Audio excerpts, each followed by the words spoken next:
Thank you for joining us today for our seminar in the Journey to Science series at Onondaga Community College. This seminar is sponsored by the Bridges to Baccalaureate grant. Today we are welcoming a former OCC student, Austin Lamica. Austin completed 1 year of the Environmental Technology program at OCC and then went on to receive his bachelor's in science in Forest Resources Management from SUNY-ESF.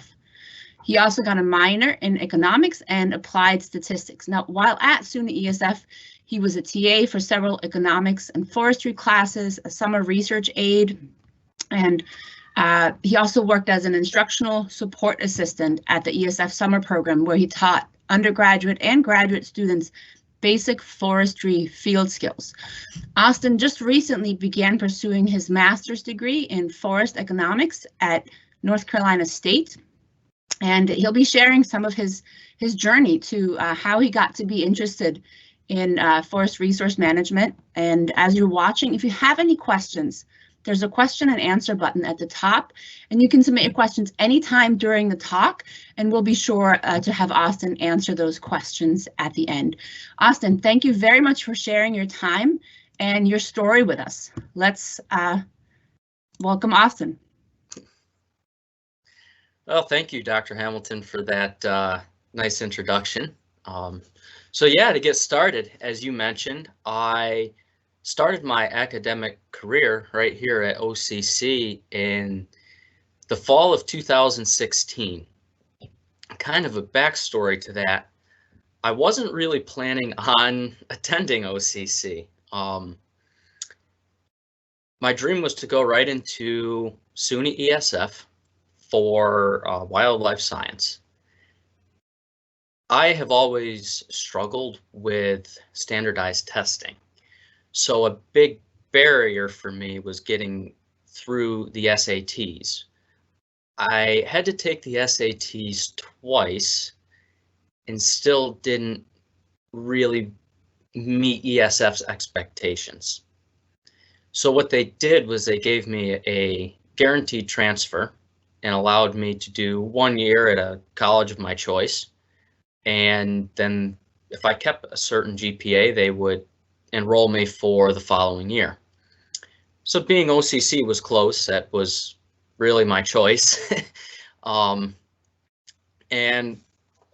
I went to OCC and decided to start in the environmental technology program there. I grew up in the Catskills on a small farm, so I knew I wanted to be outdoors. And when I started, I really wanted to be an environmental conservation officer. And my plan was to get through OCC, get through 3 years at ESF, take the civil service, and go right into law enforcement.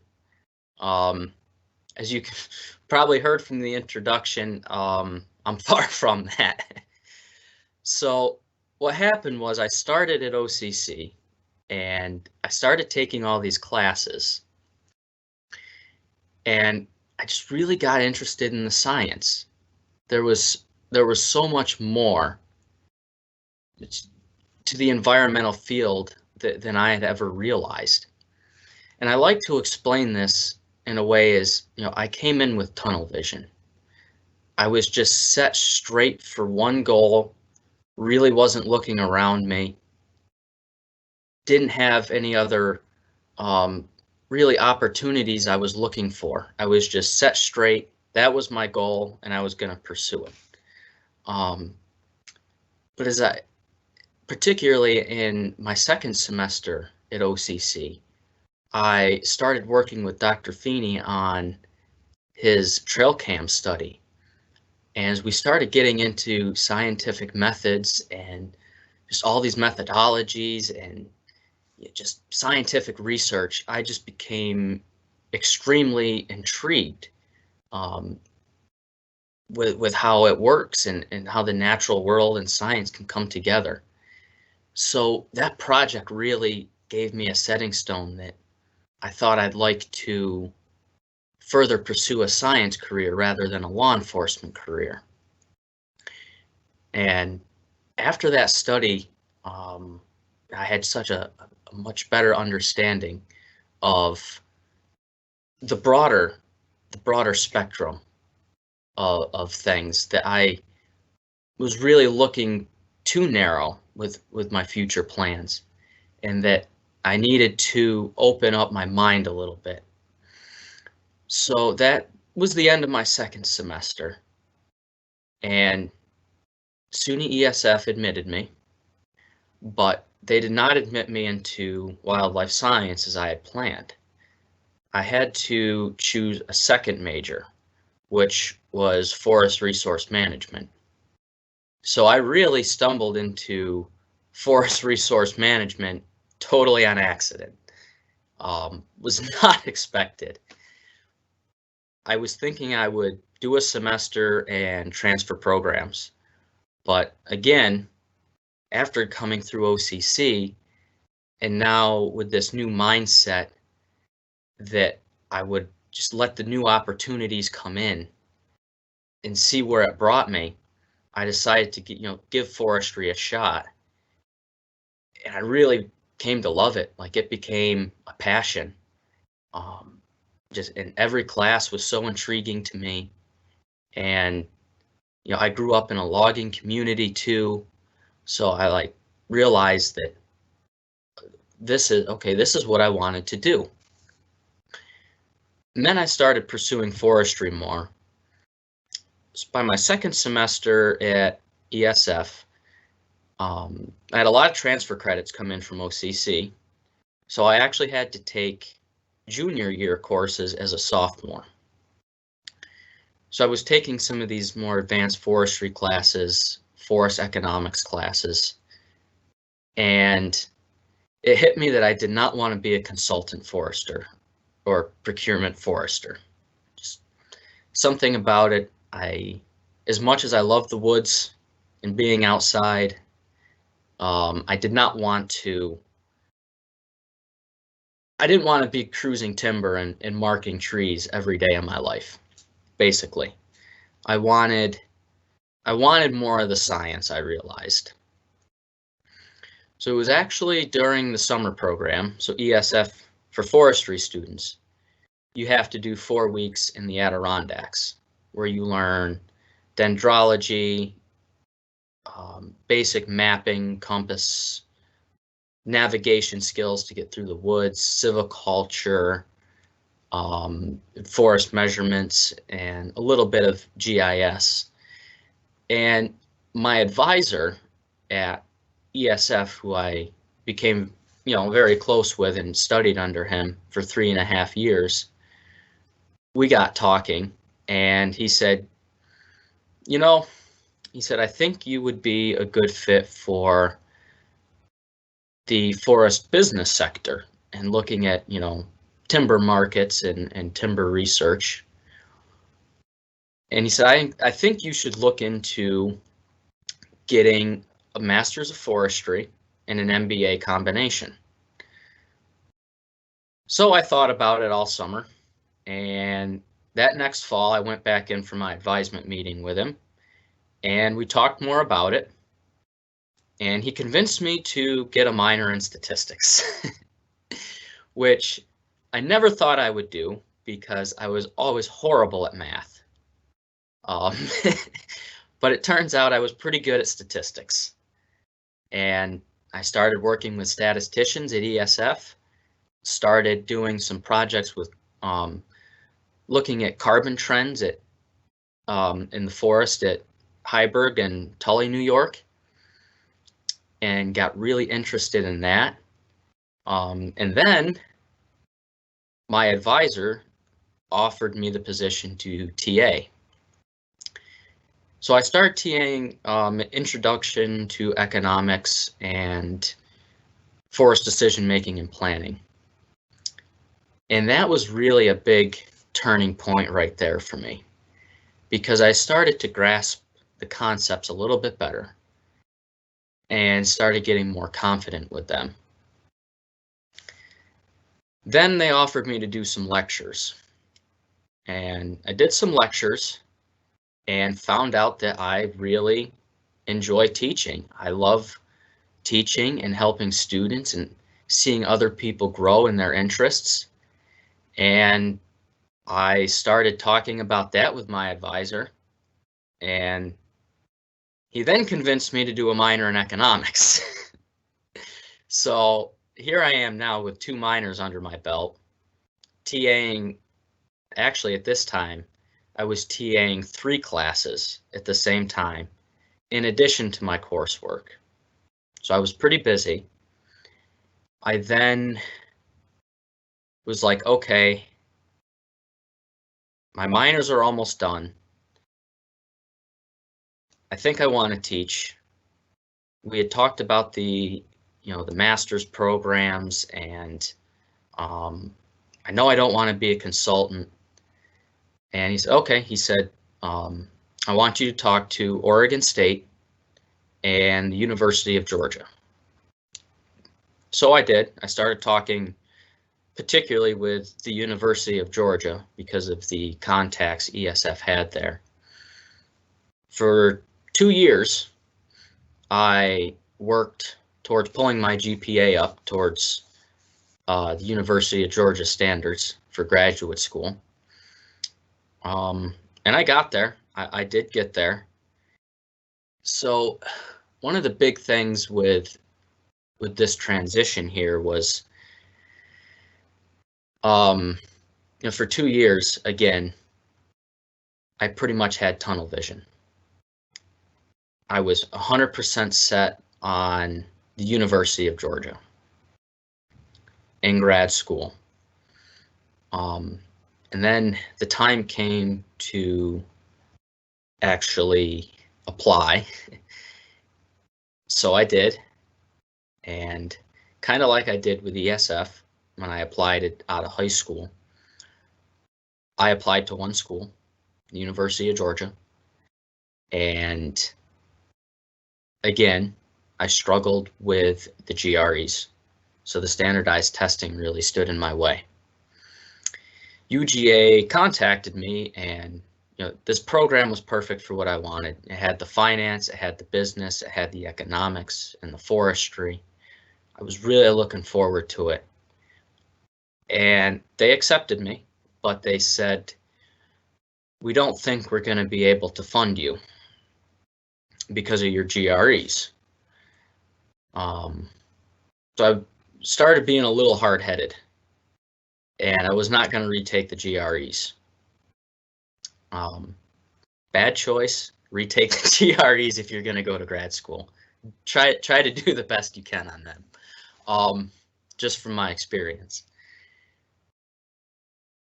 So a little backstory to this. The 2018, I think it was either 2018 or 2019 National Convention for the Society of American Foresters in Louisville, Kentucky. I was there, and I was talking to the University of Georgia there, and I was approached by a professor from North Carolina State who gave me his business card. And at the time, I kind of just shrugged it off, didn't even have NC State in my playing cards. Fast forward 2 years, when Georgia didn't know if they would fund me, I started looking for other schools, and I went back to Oregon State. I started looking into University of British Columbia, and I was in a meeting with my advisor saying, hey, what should I do here? If they don't fund me, I'm looking at $80,000 in debt. The opportunity cost here is I can go to work right now for $40,000, $50,000 a year. And he said, well, reach out to these schools, reach out to British Columbia and Oregon and see what they say. Well, in a meeting with him, his master's student, who I worked with as a TA for natural resources economics, emailed me and said, I have a friend who's a professor at NC State that needs a grad student. So he put me in contact with him, and the next day had a Zoom meeting. He asked for my resume, my transcripts. I gave it to him. We talked, and long story short, within 2 days, they gave me a full ride offer. So I was feeling pretty good then. It was a no-brainer. I was going to go to NC State, which again is kind of funny because 2 years prior, they said, if you ever get tired of talking to Georgia, come talk to us. And I kind of ignored it. But so I get this great offer from NC State. And then the University of Georgia, 3 days later, also makes me a full ride offer, pretty much. So now I'm faced with a decision. And I decided I was going to go to Georgia. There was some miscommunication here between North Carolina and I. And they thought I had accepted the offer before I did. So they said, well, we thought you already accepted our offer, already denied other applicants. So now I was really freaking out. And I made really a really split-second decision and said, okay, I'll go to NC State.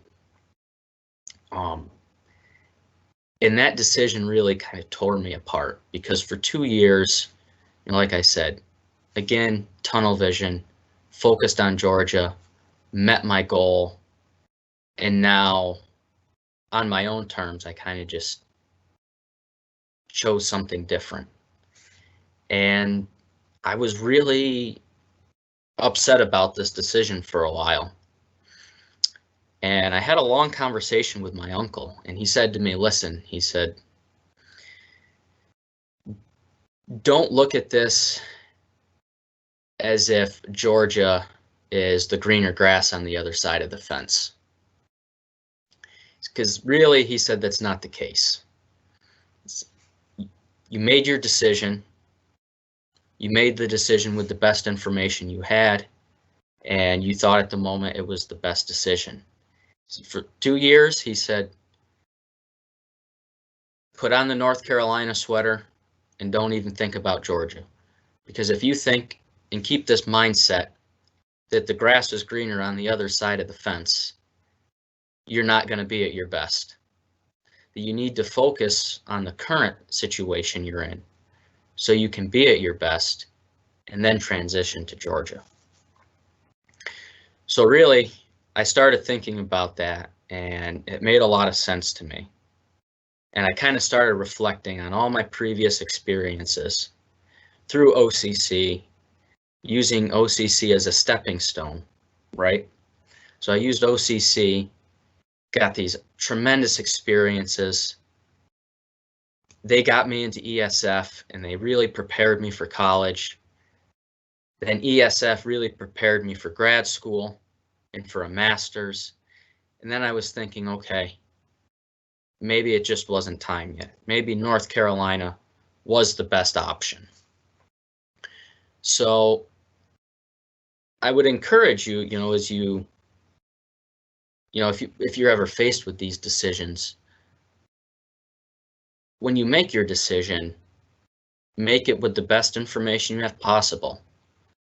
But don't look at the other decision like it is greener grass on the other side, okay? We have this in economics, this term opportunity cost, the value of the next best alternative foregone.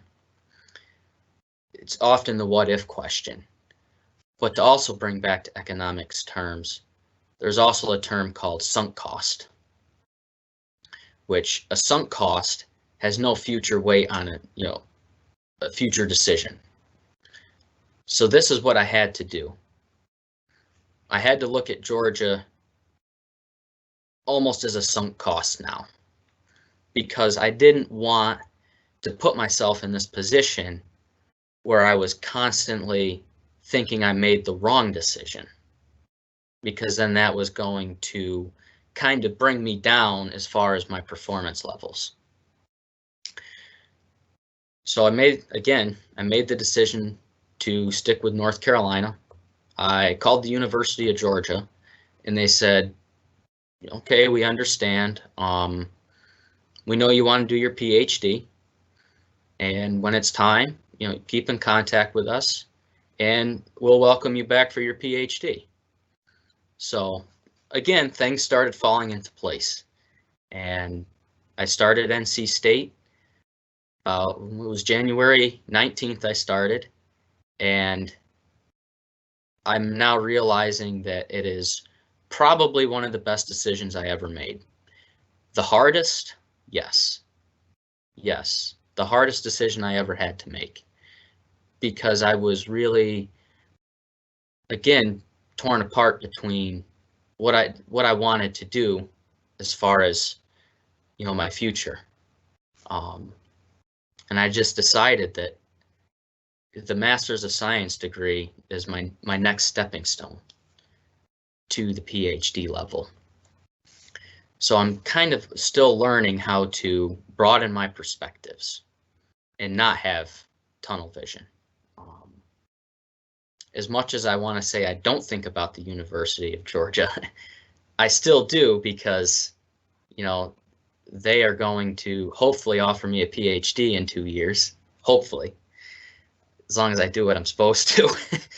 But I encourage you to, as you go through academics, whether you're going from high school into college, or, from undergraduate to graduate, master's to PhD, keep an open mind is the best advice I can give. Keep an open mind. You might have a goal that you think is your goal, and I encourage you to go towards that goal, as I did. The same with going towards law enforcement, and then towards graduate school in economics, But you need to keep that open mind, because you never know what's going to happen. You never know what opportunity might come along. And if you're too focused, I think you may miss an opportunity that may come along. Just like, had I not had gone to OCC and started seeing things on a broader perspective, I may have never even considered taking up a minor in statistics or economics, or going down this career that I absolutely love right now. I may have missed it.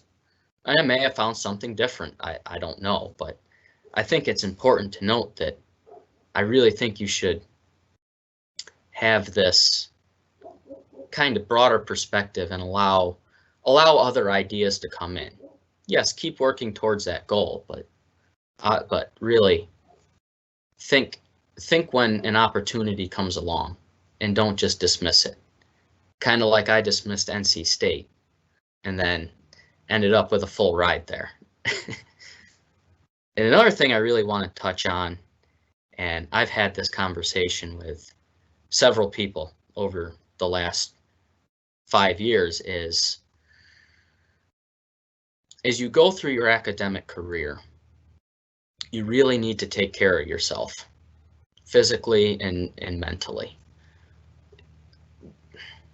I found myself working so hard to meet my goal at OCC to get to ESF. I pretty much ran myself into the ground, working 12, 14, 16-hour days, studying and assignments. And that summer in between, I ended up with mono. And I was down for probably 3 weeks. And then it took, my immune system really didn't rebound for probably well over a year. I was getting sick all the time, just really wasn't taking care of myself. And then when I went to ESF, I started falling back into the same pattern of running myself into the ground.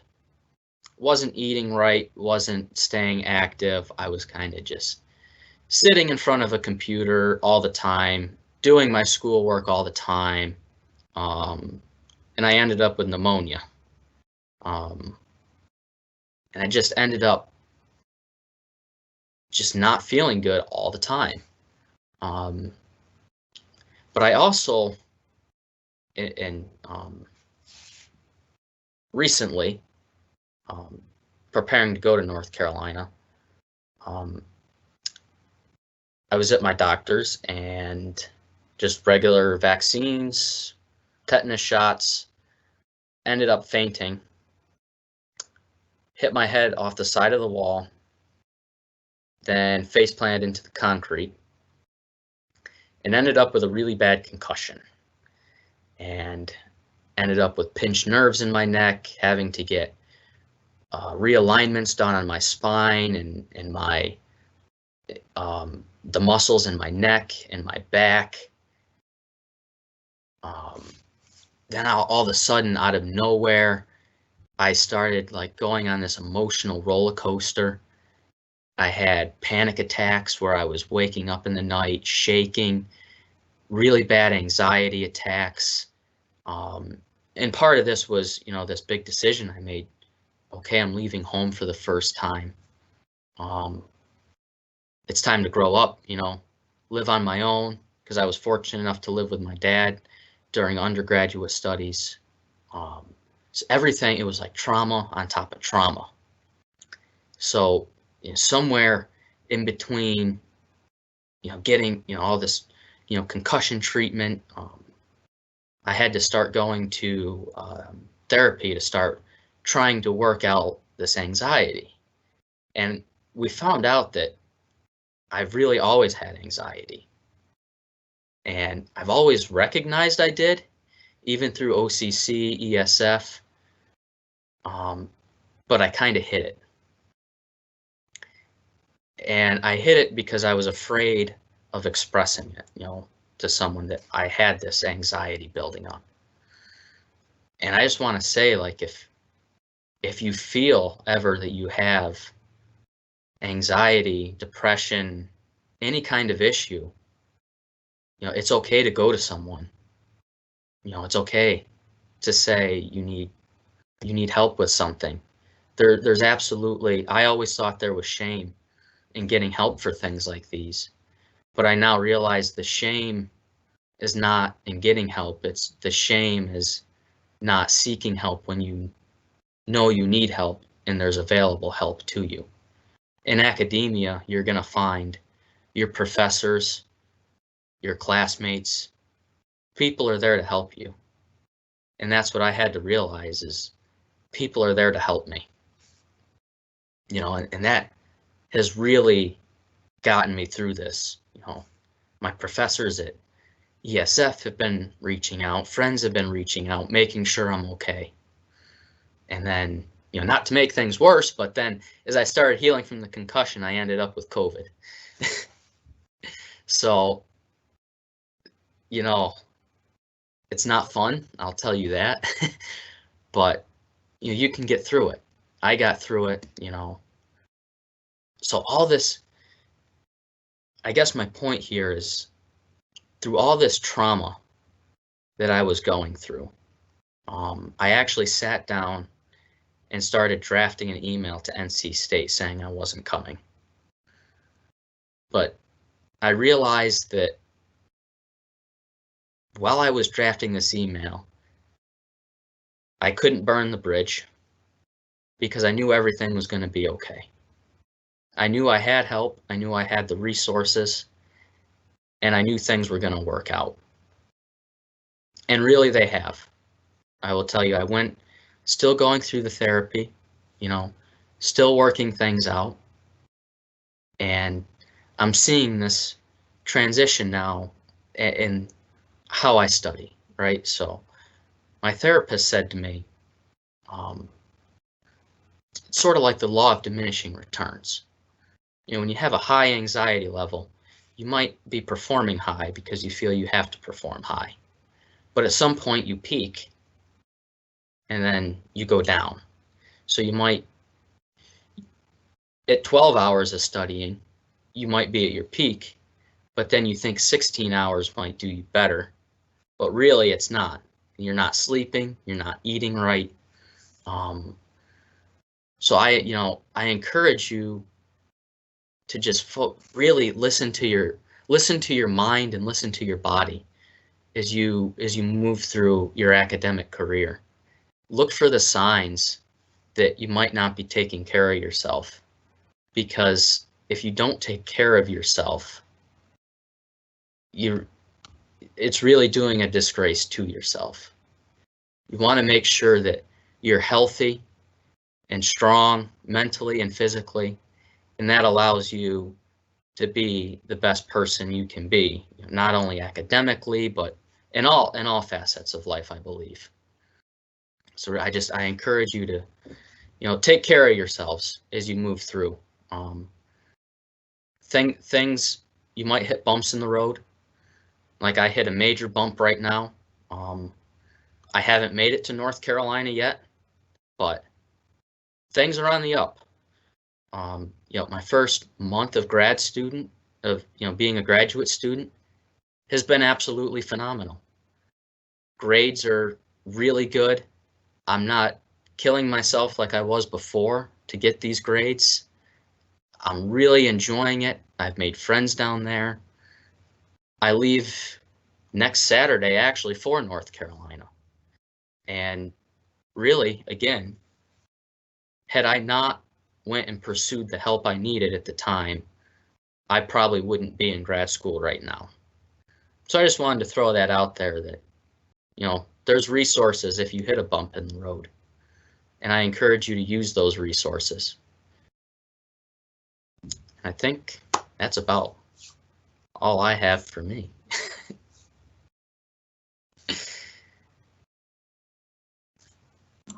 Awesome. Thank you so much for sharing that. There was some very sage advice in there, and you sound wise beyond your years. I think 2020 was a challenge for all of us. It sounds like your 2021 is off to an even bigger challenge that I'm going to guess you did not see coming.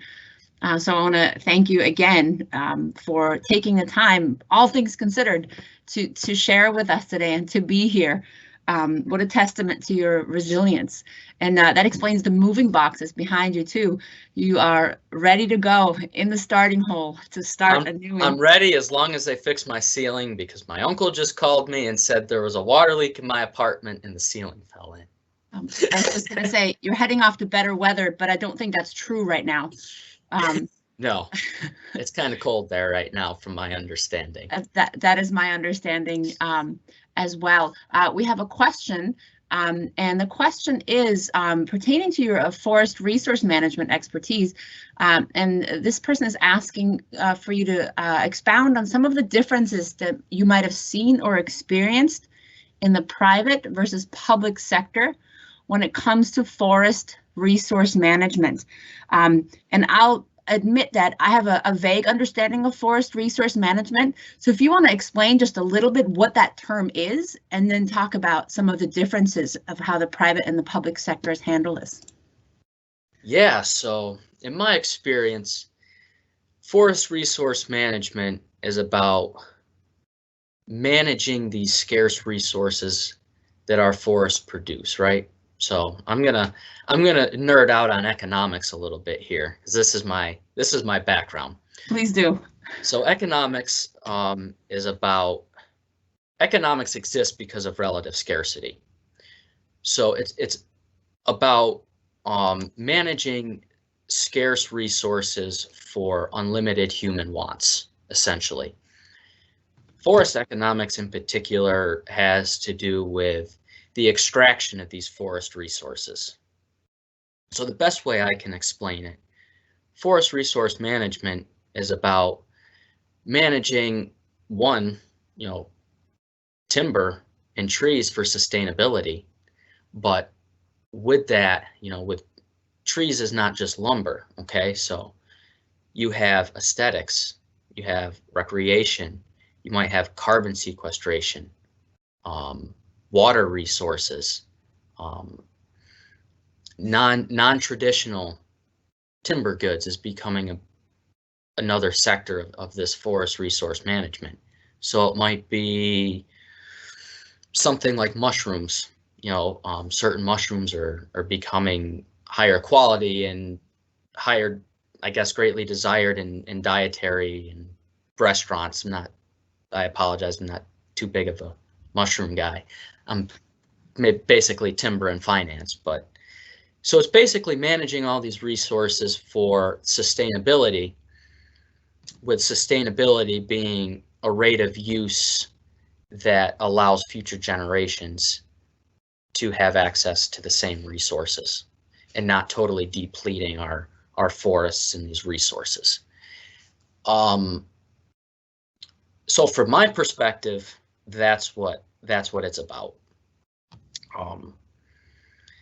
As far as public and private sectors, that's a really good, really interesting question that I may not have the best answer to.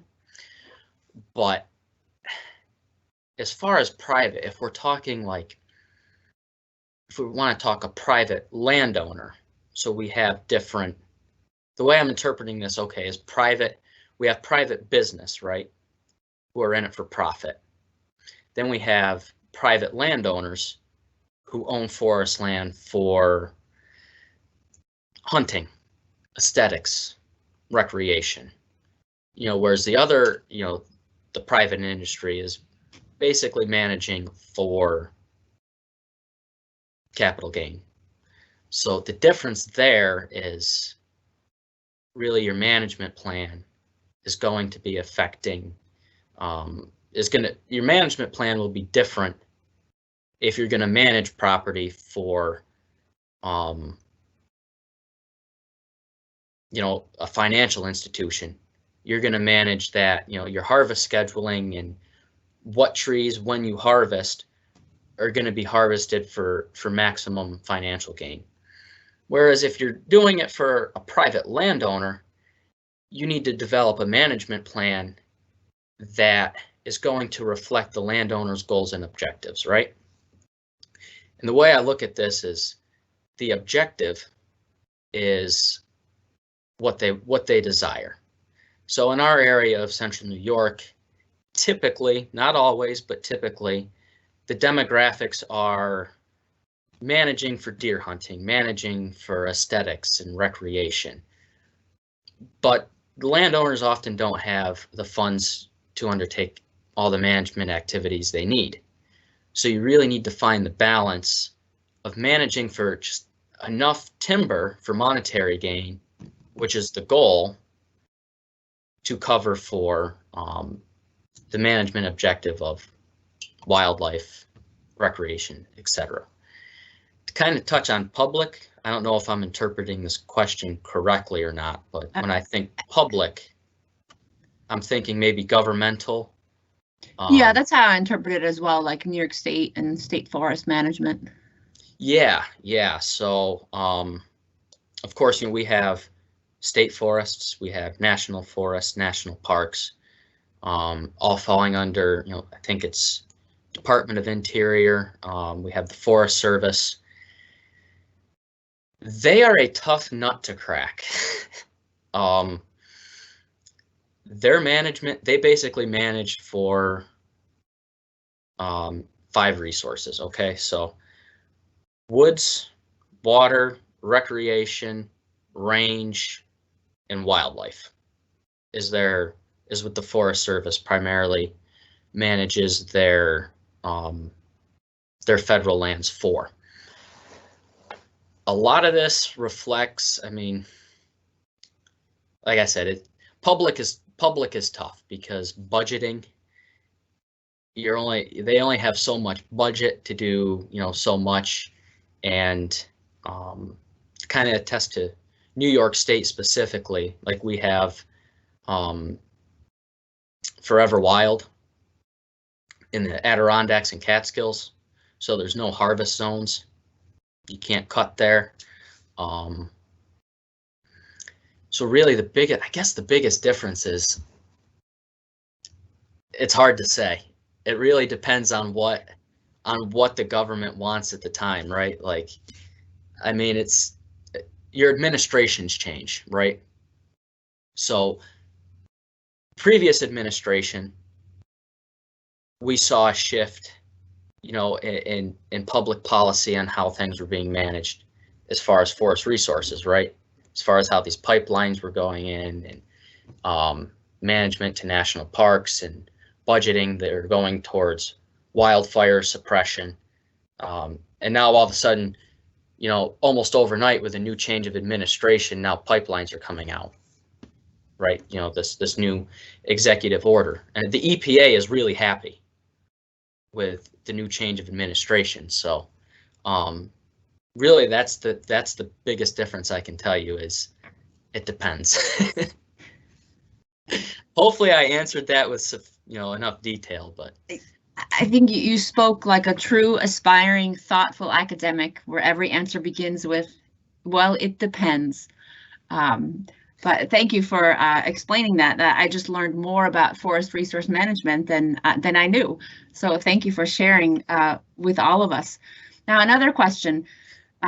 Now, you started your college career at OCC, and you said you had this big change of heart, right? You thought you wanted to one thing, and then if someone had told you 5 years ago that, well, you're going to be packing up to move to NC State to study forest resource management, you might have thought that was a mistake, because that's not what you wanted to do.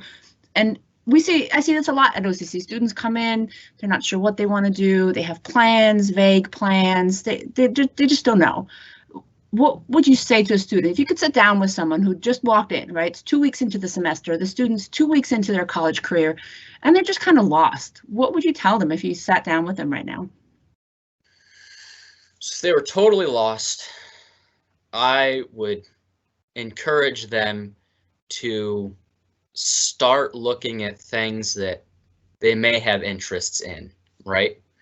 So if you are, say, interested in chemistry, start talking to your chem professors. If you're interested, like I was, in wildlife, I started talking to Dr. Feeney, you know, and all of a sudden we started developing a project. You know, if you can start developing, you know, just start small. Okay, start small with your interests, and then talk to people who are in the field, from people who are experienced in the field, not just professors, but other students who have gone through it, and start to kind of get a feel for things you might be interested in, and then kind of start moving into it. If you think it's not for you, you don't have to continue. You know, then maybe, okay, this isn't what I thought. Maybe this might be something I'm interested in. Never look at something as a failure. If you start, say, like, and I've talked with Dr. Feeney about this, about students coming in and starting projects with him, and they might not, you know, they have an idea. They have a general trend, right? But then they get into it and they realize, man, this just isn't for me. You know, that's not a failure. Absolutely not a failure. Absolutely not. You have to look at that as kind of weeding things out. Okay, this really wasn't what I was interested in. Let me take a step back and let me look at what else that I may have interests in. And really, an interest can just come from any, like, you might be sitting in a class, right? You might be sitting in a biology class, and yeah, Dr. Hamilton, as you were just explaining to me the unseen biology, you might say, this is really cool. You know, then you would go talk to Dr. Hamilton, right? Like, hey, I have an interest in this. Can we talk about this? And the same thing when I was at ESF. A bio professor gave an example that they had a student that was kind of interested in biology, didn't know what they wanted to do, but then they found they really loved dendrochronology, which is a field of study with trees and tree dating, and just went and talked to the professor and said, okay, if this is something you want to try, let's build up, and let's make this happen for you. Turns out the student loved it and is now a doctor and teaching dendrochronology somewhere.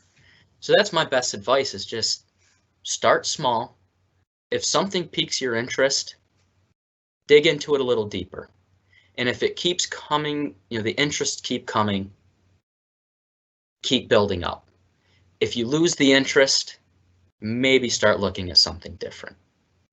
I'll tell you from experience, I knew I was in the right field of forest economics and forest finance when I could sit down and read a textbook and get totally like engrossed in it and lost my time because I was so interested in it. That's when I knew I was in the right place. Well, that is some excellent advice. I like a couple things that you said particularly, which was talk to people. If there's something you're learning that interests you, talk to the professor. We are not really scary people. We are helpful people. We like to. There's nothing more than that I like more than when a student asks to talk about proteins, which is my area of expertise. Talk to me. I will talk your ear off. We can talk for hours. And to dip into those interests. And then the second thing, my favorite thing you said is don't look at it as a failure. If you think you want to do one thing and then you realize it's not a failure. You learned what you don't want to do, which is just as important as learning what you do want to do. Absolutely. Now, Austin, you have some exciting changes up ahead. What are you most excited about coming up? Moving, school? Oh, this is good. So, one, I'm really excited about warmer weather. I'm a big bass fisherman at heart. It's just a passion. I fish collegiate tournaments at ESF. So I'm like really looking forward to the bass fishing in North Carolina. But aside from that, overall, I am extremely looking forward to being able to get back on campus at NC State and start working on my thesis.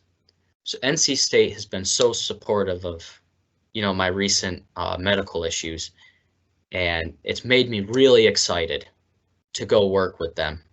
So I am super excited for these next 2 years to start doing my own research instead of working under someone else's research, and building my thesis topic and getting my committee and getting that thesis done.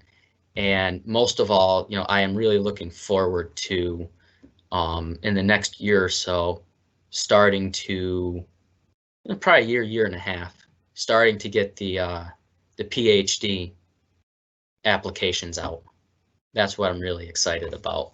Well, we're excited for you and just a little bit proud that our former OCC student is now heading off to big and exciting places. And it sounds like, from your ability to explain things, it sounds like the academic track is really where you found your home. So we'll be keeping in touch with you to follow up to see how that all pans out for you. Yes, I look forward to that. And just again to speak about OCC specifically for a minute, you guys are absolutely phenomenal.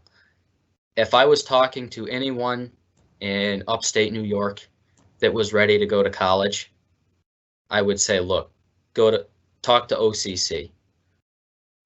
Seriously, I encourage people to start at OCC because you're just there's kind of an area for every interest in OCC. The professors there, you guys are absolutely phenomenal, and you care about your students. You truly care about your students. I'll say when you get to a 4-year degree, a 4-year institution, professors care, but I'll be upfront, professors might not care as much because they have research obligations. At ESF, that seemed to be a common trend. Some professors kind of just pushed you to their TA, but OCC really loves their students. And that's what really gave me the foundation to pursue academia. Well, that's some high praise. Thank you very much for that. So that finishes up our conversation with Austin. Thank you very much for taking the time to be with us today. And I'd like to invite everyone back for our next seminar on Wednesday, March 3rd. We will be hearing from Mackenzie Swart, who is a biology and landscaping student at Smith College. Keep an eye on your email for the invitation to that. Thank you and bye-bye.